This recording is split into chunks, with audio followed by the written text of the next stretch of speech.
Hey everyone, you're with Tesla Tom and thanks for joining us on Ludicrous Feed. Today we've got a special guest, my wife, Joy Rider. Hello Joy. Hello Tesla Tom. Hello, thanks for joining us this morning. Now, we've had our Tesla now for almost 2 years, and as you know we bought it second hand. I want to know, what was your initial reaction 2 years ago when I said to you that I was possibly looking at buying a Tesla? Well, I guess I was surprised, but I thought, yeah, that's pretty cool. Okay. Were there any initial concerns around buying a Tesla at the time?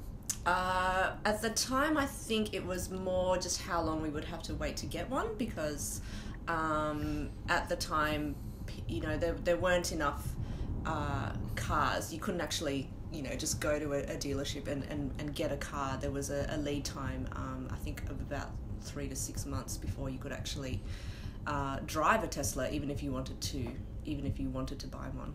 So you thought we were buying a brand new one. What about when I said to you that we might be looking at a second-hand one? What did you think then? Actually, I think that was my idea, not yours. So that was my idea, to jump onto carsales.com.au and see whether there were any second-hand ones that you could actually just buy straight away rather than having to wait. Oh, you heard it here first, folks. I've been found out. There was actually Joy Rider's idea to buy a second-hand. So, okay, were there any concerns that you had when you were thinking of buying a second-hand one then? No, not really. I guess I knew that if someone was sort of selling their Tesla, given that most people love their cars so much, it was probably due to circumstances beyond their control, like maybe if they had to move, or just for a reason like that. Yeah, so we were pretty lucky in the end. The gentleman that sold it to us moved to London, so the car was in very good condition still, thankfully, and has been since we bought it. Now, you've driven my car a couple of times. How do you feel driving it? I basically feel like I'm, you know, playing an Xbox, that when you accelerate, it just goes. There's no lag time. So I think that's probably what I like about it the most. It feels like a game. Yep, I agree. Now, you sat in my car, and I reckon of anyone in this world, you probably sat as a passenger in a Tesla more than anyone else has. So you've got some pretty good data and observations here. What do you like most about this car as a passenger? I don't know. Nothing sort of jumps out at me as when I'm sitting in the passenger seat. Okay. Well, what do you hate most about this car then? Or dislike? Maybe hate's a strong word. I think this is not to do with the car. I think it's just your driving. Just in terms of the sort of super fast acceleration and then sort of slamming the brakes sort of thing. Well, not slamming the brakes, but the quick way that it will approach a traffic light. Oh, so honest. Well, as you know, we've changed. Well, Tesla has brought out an update where you can actually set it to chill acceleration. Has that helped at all? Yes, definitely. I will state though that I am a sort of grandma driver, and I do like, you know, very, very, very gentle, you know, starts and stops. One of my favourite rides at Disneyland is Ariel's Undersea Adventure, so that's how I like to live my life. Which has no height limit or age restriction, by the way, just letting you know for those who haven't been to Disneyland. Alright, well, we often have 2 kids in the back. How does the Tesla rate as a family car overall? I think it's really good for a family car. It can easily fit the child seats in, so if you've got young children, it's actually a really great option. Our particular Tesla model has got a big moonroof, I think it's called, so people can, you know, it's great for the kids because they can actually look up and see the world around them,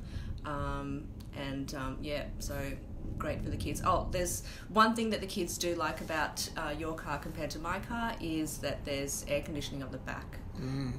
That's luxury. And now you drive a 2016 Mazda CX-5. Now, how does that compare to my car? I actually really like my Mazda CX-5. I guess it's just very reliable. I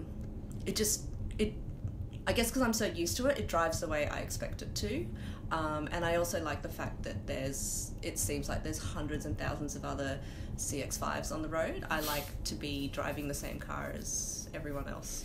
And now, we've talked about this a little bit just privately, but are you considering buying an electric car for your next purchase? And if so, which one? I do like the Jaguar I-Pace. I think that's coming out later this year, or possibly next year. I know Mazda and Toyota are also teaming up to produce a fully electric car, but that's probably several years down the pipeline. Honestly, I'm so happy with my CX-5. I'd be happy to drive it for a few more years, so I'm in no hurry to upgrade just yet. But I like the idea of a fully electric car. Yep, I think you're probably going to be right on the money with a couple of years' time when there are more electric cars on the road anyway. And what do you think would be the most convenient thing about owning an electric car one day? Definitely not having to go to the petrol station anymore. That's the most convenient thing. But I think the best thing about an electric car is the fact that it's zero emissions. I think that was one of the things that I really liked about the Tesla, and why I was, so happy to be on board with you, changing from a diesel car to a zero emissions car. I think, for the environment and just even locally for the children, and when you're just driving around and you're not polluting everybody's face, I think that for me that's that's the really great thing about a zero emissions car. We certainly experienced that recently in a car park when a diesel engine car just blew all this exhaust into everyone's face walking around and driving around in the car park. And finally, are there any concerns about driving an electric car regularly for you? Both as a working mum and also as a mum driving kids around for school drop-off and things? I guess only that the technology is still pretty new, so I kind of like the idea of everybody else testing it, and then in a few years down the track, when they've ironed out all the bugs and issues, then that's when I would buy an electric car, when I guess it's more, when it's more mainstream and everybody else is doing it. Yep, I think that's a fair enough reason. All right, well, thank you very much, Joy. You certainly shed some light onto the world of electric vehicles, having been a passenger in one for so long, and it's good to hear from another point of view other than my own on the Tesla Model S. Alright guys, well thank you for listening and thank you for watching, and I hope you're having a lovely day wherever you are in this world, and as always, happy charging. Thanks for watching, and thanks for being part of the energy revolution. If you haven't done so already, be sure to hit subscribe to keep up to date with our latest videos. If you're about to buy a Tesla, use our promo code on screen to score free unlimited supercharging. Happy charging!